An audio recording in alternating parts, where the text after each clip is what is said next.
శివాయ విష్ణురూపాయ శివారూపాయ విష్ణవే శివస్య హృదయం విష్ణు విష్ణోస్య హృదయగం శివ. ముందు వీడియోలో మనం భక్తిపరాయణుడైన కన్నప్ప నాయనార్ గురించిన విశేషాలు తెలుసుకున్నాం కదా. ఈ వీడియోలో 11వ నాయనారైన గుగ్గులు కలస నాయనార్ గురించిన విశేషాలను తెలుసుకుందాం. గుగ్గులు కలస నాయనారు భక్తిలో ఎన్నో రకాలున్నాయి. ఏ రూపంలోనైనా అది భగవంతుణ్ణే చేరుతుంది.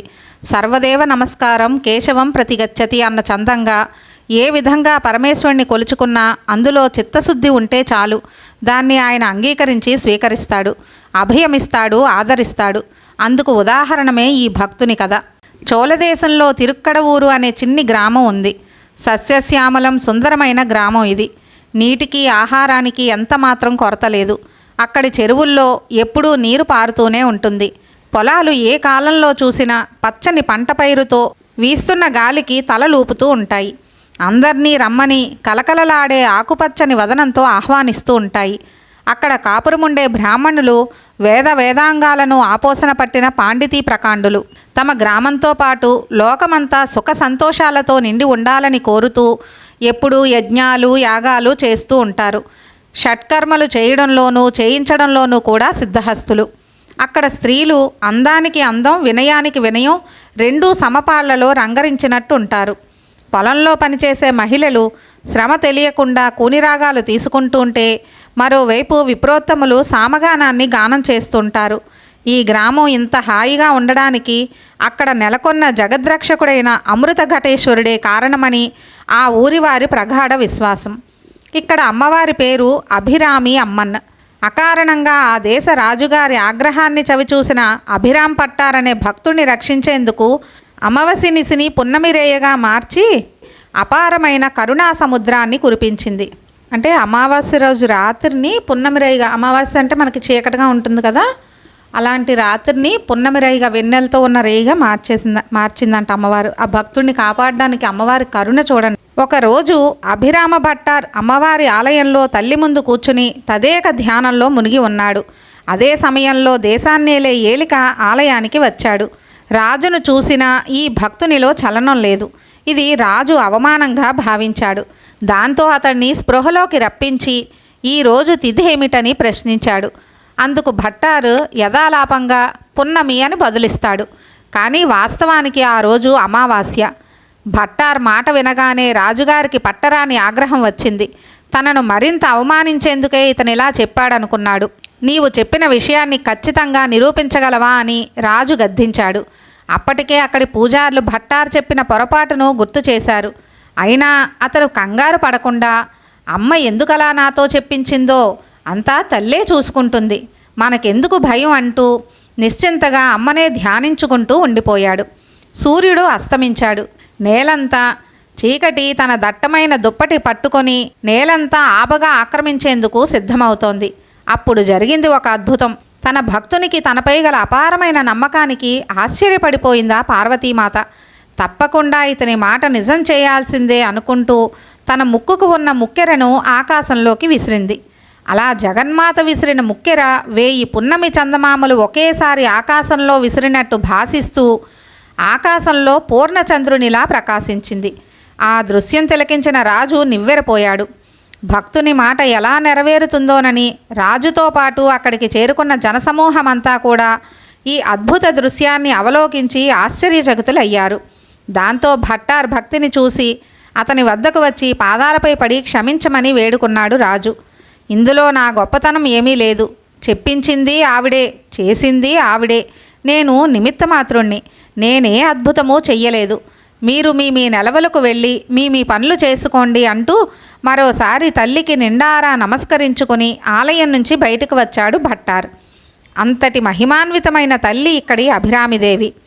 ఒకసారి అఖిల దేవతలు అసురులు కలిసి అమృత ఘటేశ్వరుణ్ణి అభిషేకించేందుకు అమృత కలశంతో ఆ ఊరు వచ్చారు.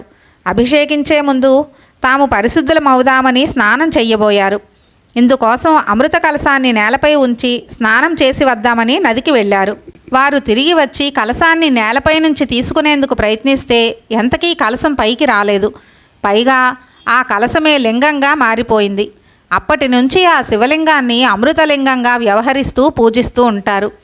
మార్కండేయుడు ఈ లింగం వద్దనే తపస్సు చేసి దీర్ఘాయువుగా వరాన్ని పొందాడు. అంతటి మహిమాన్వితమైన దైవాలు కొలువున్న చోటనే ఒక శివభక్తుడు జన్మించాడు. అతడే గుగ్గులు కలస నాయనారు. ఇక్కడి దైవానికి ప్రతిరోజు నిష్ఠతో ఏకాగ్రచిత్తంతో గుగ్గిల ధూపం వేసి పూజించేవాడు. ఇందువల్లే ఈయనకు గుగ్గులు కలస నాయనారు అనే పేరు స్థిరపడింది. గుగ్గిలంతో శివునికి ధూపం వేయడం ఎంతో గొప్ప సేవగా భావించాడు నాయనార్. గుగ్గిలం వేయాలి కాబట్టి ఇతని చేతిలో ఎప్పుడూ చిన్న కుంపటి, అగ్ని, గుగ్గిలం ఉండేవి. లేచింది మొదలు నిత్యకృత్యాలు తీర్చుకొని శివునికి గుగ్గిల దీపం వేస్తూ ఆరాధించడమే అతని నిత్యకృత్యంగా సాగేది. ఈ భక్తుని సేవానిరతిని, అతను అర్చించే విధానం పరమశివుణ్ణి ఎంతగానో పరవశింపజేశాయి. ఇతని నిశ్చలమైన నిర్మలమైన భక్తి ప్రపత్తులను ప్రపంచానికి చూపించాలనుకున్నాడు. పరమేశ్వరుడంతటి వాడు అనుకుంటే జరగని పని అంటూ ఉంటుందా? ఒక రకంగా నాయనారు అంత పెద్ద ధనవంతుడు కాకపోయినప్పటికీ నిత్యకృత్యానికి ఎంతమాత్రం ఇబ్బంది లేకుండా జీవితం సాగిపోయేంత ధనం అతని వద్ద కావలసినంత ఉంది. అయితే నిత్యం శివుని సేవ కోసం గుగ్గిలం సేకరించడానికి కొంత ద్రవ్యం అవసరమయ్యేది. అలా ప్రతిరోజు సేవ కోసం గుగ్గిలం ఎంతగా హారతైపోతోందో చేతిలోని ద్రవ్యము అలాగే కరిగిపోనారంభించింది. రోజులు గడుస్తున్నాయి. రాను రాను నాయనార్ చేతిలో డబ్బు పూర్తిగా హరించుకుపోసాగింది. అయినా శివసేవకు అవరోధం రానివ్వకుండా ఎవరినో ఆశ్రయించి గుగ్గిలానికి సరిపోను అప్పు తెచ్చి మరీ ధూపం వేసేవాడు. మరింత పరీక్షించదలిచాడు మహేశ్వరుడు. దాంతో నాయనారు కటిక పేదవాడిగా మారిపోయాడు. చేతిలో ఆస్తి అంతా అమ్మేసుకున్నాడు. పూట గడవడమే కష్టంగా మారింది. దాంతో నాయనార్తో పాటు అతని భార్య, పిల్లలు కూడా ఆహారం లేక పస్తుంటున్నారు. అయినా నాయనారు తన గుగ్గిలం సేవలు మానలేదు. ఒక రోజున భార్య తన మనసులో ఇలా అనుకుంది, అయ్యో, పరమేశ్వరుని సేవ కోసం చేతిలో ఉన్నవన్నీ పోగొట్టుకుంటున్నాం. ఇక పోగొట్టుకునేందుకు కూడా ఏ వస్తువు మిగల్లేదు. శివుని సేవ ఇక ఎలా సాగుతుంది? స్త్రీ అతి పవిత్రంగా భావించే మంగళసూత్రం తప్ప చేతిలో ఏదీ మిగల్లేదు. భర్త, పిల్లలు ఆకలితో నకనకలాడుతున్నారు. ఇలాంటి పరిస్థితుల్లో ఏం చెయ్యాలి అనుకుంటూ శివయ్య సేవకు వినియోగం కావడం కంటే మరో పునీతమైన పని ఏముంటుందని భావించి మెడలో పుస్తులకు బదులు పసుపు కొమ్ము కట్టుకొని బంగారు మాంగళ్యాన్ని తీసి భర్తకు ఇచ్చి, స్వామి, దీన్ని విక్రయించి కొంత ధాన్యం తీసుకురండి. శివుని సేవానంతరం నైవేద్యం పెట్టేందుకు వినియోగించి ఆ ప్రసాదాన్ని మనం భుజించి కడుపు నింపుకుందామని భర్తను ప్రార్థించింది. అమ్మయ్య, నా శివయ్య పూజకి పూట ఆటంకం కలగలేదని ఆనందపడిపోతూ వెంటనే అతడది పుచ్చుకొని అంగడి వీధికి బయలుదేరాడు. బజారుకు పోతుండగా ఒక వర్తకుడు గుగ్గిలం మూటల్ని భుజంపై ఉంచుకుని విక్రయించుకుంటూ ఎదురు రావడం కనిపించింది. ఆడబోయిన తీర్థం ఎదురైన చందంగా నాయనారు మహదానందపడిపోయాడు. ధాన్యం కొనడం కంటే దేవుని సేవకు ఉపయోగపడే గుగ్గిలం కొనడం ఎంతో మంచిదనుకుంటూ చేతిలో ఉన్న భార్య మంగళసూత్రాన్ని అతనికిచ్చి వర్తకుని నుండి గుగ్గిలం మూటల్ని తీసుకున్నాడు. అంతే, అతనికి ఇంకేమీ కనిపించలేదు. పరమేశ్వరుని సేవకు వినియోగించే గుగ్గిలం చేతి నిండా ఉంది. నేడు తృప్తిగా నా దైవానికి గుగ్గిల ధూపం వేసి పూజిస్తాను అనుకుంటూ వేగంగా ఆలయానికి వెళ్ళాడు. అక్కడ యథాప్రకారం నాయనారు స్వామికి గుగ్గిల ధూపం వేసి మైమరచి పూజలో నిమగ్నమైపోయాడు. కాలం గుగ్గిలంలా తరిగిపోతోంది. భర్త దుకాణానికి వెళ్ళి చాలాసేపు అయింది. ఇప్పట్లో వచ్చే జాడేది కనిపించడం లేదు. ఇల్లాలు వీధిగుమ్మం వద్దనే నిల్చుని భర్త రాక కోసం ఎదురు చూస్తోంది. ఆకలి బాధకు ఓర్చుకోలేక పిల్లలు అలసిపోయి నిద్రిస్తున్నారు. జామురాత్రి గడిచినా భర్త ఇంకా ఇంటికి రాలేదు. అప్పుడు నాయనారు భార్య నిండు మనస్సుతో దైవాన్ని ప్రార్థించడం మొదలుపెట్టింది. మగువల ఐదోతనానికి ప్రతీకగా భావించే అతి పవిత్రమైన మాంగళ్యాన్ని కూడా భర్త, పిల్లల ఆహారం కోసం వినియోగించేందుకు ఉపయోగించాను. అయినా పరమేశ్వర, ఇలా జరుగుతోందేమిటి? ఈ పరిస్థితి నుండి మమ్మల్ని కాపాడు అంటూ వేడుకొని అలానే సొమ్మసిల్లి ఒరిగిపోయింది. ఆమె నిశ్చలమైన ప్రార్థనకు, నాయనారు అక్కడ ఏకాగ్రతతో చేస్తున్న సేవానిష్టకు పరమేశ్వరుడు సంబరపడిపోయాడు. వెంటనే పరమేశ్వరుడు కుబేరుణ్ణి పిలిచి నాయనారింటిలో చాలినంత ఆహారాన్ని, ధనాన్ని, బంగారాన్ని అందించిరా అంటూ ఆదేశించాడు. మహాదేవుని ఆజ్ఞ మేరకు కుబేరుడు ఆ విధంగానే నాయనారింట్లో ఆ వస్తువులను నిండారా కురిపించాడు. ఆ ఇల్లాలు నీరసంతో సొలసిపోయి ఉండడంతో ఇదేమీ ఆమెకు తెలియదు. అప్పుడు శివుడు ఆమెకు స్వప్నంలో సాక్షాత్కరించి, అమ్మా, మీ దంపతుల నిశ్చల భక్తికి ఎంతో సంతసించాను. ఇక మీకు లేమి బాధ ఉండకుండా సకల సౌభాగ్యాలు అనుగ్రహిస్తున్నాను అని అంతర్ధానమయ్యాడు. ఒక్కసారి ఉలిక్కిపడి లేచి చూసిందా ఇల్లాలు. నిజంగానే ఇల్లంతా ఆహార వస్తువులు, ధనం, బంగారంతో నిండిపోయింది. వెంటనే ఆమె పరవశంతో పరమేశ్వరుని 1000 విధాలుగా స్తుతించింది. కీర్తించింది. మహానంద భరితురాలై వెంటనే వంట చేసి బిడ్డలకు పెట్టి భర్త కోసం ఎదురు చూస్తూ ఉంది. అక్కడ తదేక నిష్టతో ఈశ్వర సేవలో నిమగ్నమై ఉన్న నాయనారుకు కూడా శివుడు, భక్త, నీ అచంచలమైన దీక్షకు నేను పరవశుణ్ణయ్యాను. ఇప్పటికే నీవు బాగా అలసిపోయి ఉన్నావు, ఆకలితో నకనకలాడుతున్నావు.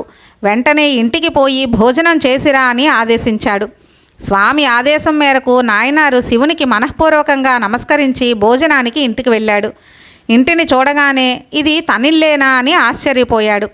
చేతిలో చిల్లి గవ్వైనా లేని పేదరికంలో మగ్గుతున్న నా కుటుంబం ఇప్పుడింత హాయిగా ధనవంతమైన కుటుంబంలా ఎలా మారిపోయింది, ఈ భాగ్యమంతా ఎలా వచ్చింది అని నివ్వెరపోతూ ఇదే విషయాన్ని భార్యను అడిగాడు. అప్పుడు ఆ ఇల్లాలు జరిగినదంతా భర్తకు వివరించింది. అంతటి శివానుగ్రహానికి పాత్రుడైన నాయనారు 2 చేతులు శిరస్సుపైకి చేర్చి ఎన్నో విధాలుగా కీర్తించాడు. అయితే పరమేశ్వరుడు ప్రసాదించిన ఈ సంపదంతా తనది కాదు, పరమేశ్వరునిది, ఆయన్ను సేవించే పరమభక్తులది అనుకుంటూ ఆ విధంగానే వినియోగించడం ఆరంభించాడు. నాయనారుకు ఎప్పటి నుంచో ఒక కోరిక ఉంది. ఇక్కడ వెలిసిన శివుణ్ణే కాకుండా ఇతర స్థలాల్లో వేంచేసిన మహాదేవుణ్ణి కూడా దర్శించి పూజించాలన్నది ఆ కోరిక. అనుకున్నదే తడవుగా అతను ఆయా ప్రదేశాల్లో ఉన్న శివాలయాలను దర్శించి అక్కడి దైవాన్ని, ఆ దైవాన్ని ఆరాధించేందుకు వచ్చిన భక్తుల్ని కూడా సేవించుకునేవాడు. భక్తులంతా తృప్తిపడేలా కమ్మని విందు చేసేవాడు. ఇలా ఎన్నో ఆలయాలు సందర్శించాడు. అందులో భాగంగానే తిరుప్పనందాల్ దేవాలయాన్ని కూడా సందర్శించాలనుకున్నాడు. ఇక్కడ అరుణ సతీశుడు కొలువై ఉన్నాడు. తాటక అనే రాక్షసి పుత్ర సంతానం కోసం ఇక్కడ కొలువైన పరమేశ్వరుణ్ణి రోజూ అర్చించేది. ఒకరోజు శివలింగానికి పూమాల వేద్దామనుకుంటుండగా ఆమె కటివస్త్రం జారి కింద పడబోయింది. అయితే అలా జరగకుండా వస్త్రాన్ని 2 మోచేతులతో అదిమి పెట్టింది. అందుకని ఆమె చేతులను ముందుకు చాపలేకపోయింది. దండ వేసేందుకు ఇబ్బంది పడుతున్న భక్తురాలి అవస్థను గమనించిన బోలాశంకరుడు ఒక పక్కకు ఒరిగి ఆమె దండను స్వీకరించాడు. అప్పటి నుండి లింగం ఆ విధంగానే ఉండిపోయింది. ఎంతోమంది శివలింగాన్ని మామూలు స్థితికి తీసుకువద్దామని శతవిధాల ప్రయత్నించారు. కానీ ఎవరి వల్ల సాధ్యం కాలేదు. ఆ దేశాన్నేలే మహారాజు వంగి ఉన్న శివలింగాన్ని చూసి సరిచేసేందుకు పెద్ద పెద్ద మోకులు తెప్పించి లింగానికి కట్టి ఏనుగులతో లాగించారు. అయినా ఇంతైనా ప్రయోజనం కలగలేదు. రాజుగారికి ఏం చేయాలో అర్థం కావడం లేదు. అదే సమయంలో గుగ్గులు కలసనాయనారు ఇక్కడికి వచ్చాడు. స్వామి లింగం ఒరిగి ఉండడాన్ని గమనించి దుఃఖిస్తూ, రాజా, నేను కూడా పరమేశ్వర లింగాన్ని సరిచేసేందుకు ప్రయత్నిస్తాను, అనుమతి ఇవ్వండని అభ్యర్థిస్తాడు. అంగీకరించాడు రాజు. మనస్ఫూర్తిగా దైవానికి నమస్కరించుకున్నాడు. స్వామి, నీ దుస్థితికి చింతిస్తున్నాను. వంగిన నడుముతో ఎంతకాలం బాధపడతావు? నన్ను కనికరించి నేను చేసే ప్రయత్నానికి సహకరించి నువ్వు మామూలు స్థితికి వచ్చేయి అంటూ భక్తిపూర్వకంగా ప్రణతులు చేశాడు. శివలింగానికి కట్టిన మోకు కొనను తన మెడకు తగిలించుకున్నాడు. చిత్తాన్నంతా శివునిపైనే లగ్నం చేశాడు. శివుణ్ణే స్మరించుకుంటూ ముందుకు లాగాడు. చిత్రం, ఇప్పటి వరకు ఎవరు ఎంతగా ప్రయత్నించినా సరికాని ఆ లింగం నాయనారు ప్రయత్నానికి వంపు సరి అయి యథాస్థితికి చేరుకుంది. ఇది చూసిన దేవతలు ఆకాశం నుంచి పూలవాన కురిపించారు. ఈ వింత చూసిన మహారాజు, ఈ శివభక్తుడు తన భక్తి అనే తాడుతో భగవంతుణ్ణి వశపరుచుకోగలిగాడు కాబట్టే ఇతని ప్రయత్నానికి సహకరించాడు పరమశివుడు అని నాయనారును ఎంతగానో గౌరవించి అనేక విధాల కీర్తించాడు. ఈ సంఘటనతో నాయనారు భక్తి ప్రపత్తులు ఎంతటివో, ఎంత నిస్వార్థమైనవో లోకమంతా వెల్లడయ్యాయి. మరికొన్ని రోజులు కాలంలో కలిసిపోయాయి. ఒకసారి ఈ ప్రాంతానికి వాగేశ నాయనారు, జ్ఞాన సంబంధ నాయనారు రావడం తటస్థించింది. 2 మహాత్ములైన శివభక్తులు ఇక్కడకు రావడం పూర్వజన్మ సుకృతంగా భావించి గుగ్గులు కలస నాయనారు వారిద్దరినీ పరిపరివిధాలా సేవించి పూజించాడు. జీవిత పర్యంతం శివసేవలోనే గడుపుతూ చివరిలో శివ సాయుధ్యం పొందాడు. గుగ్గుల నాయనారు గురించిన విశేషాలు తెలుసుకున్నాం కదా. మరొక వీడియోలో 12వ నాయనారైన మనక్కంజార నాయనారు గురించిన విశేషాలు తెలుసుకుందాము. సర్వం శ్రీ ఉమామహేశ్వర పాదారవిందార్పణమస్తు. సర్వే జనా సుఖినో భవంతు. లోకా సమస్తా సుఖినో భవంతు. స్వస్తి.